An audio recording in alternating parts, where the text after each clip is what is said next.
So I believe that it is more evil and more malicious. And the reason I do is because the agency is making decisions that are impacting private property owners everywhere, and nobody has a chance to have a say in any of it.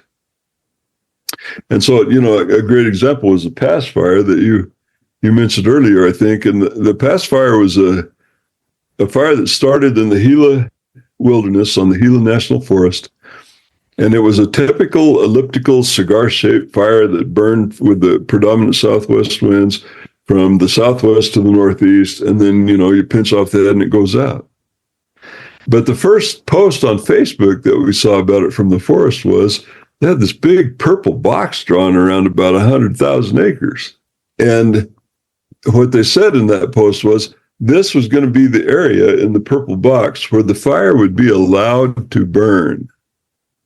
Remember, this is taking federal, congressional allocated dollars for emergency fire suppression, and they're going to let it burn. In fact, they're not even going to let it burn. They're going to use helicopters and drones to light it even more, to make sure they burn out the entire box. It's called Big Box and Burn.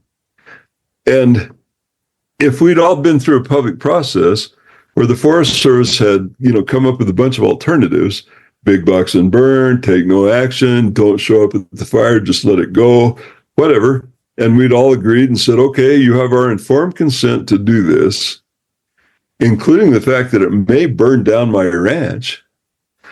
That would have been all right, because we would have all agreed that it was all right, because it's the public commons. It's not the Forest Service's backyard.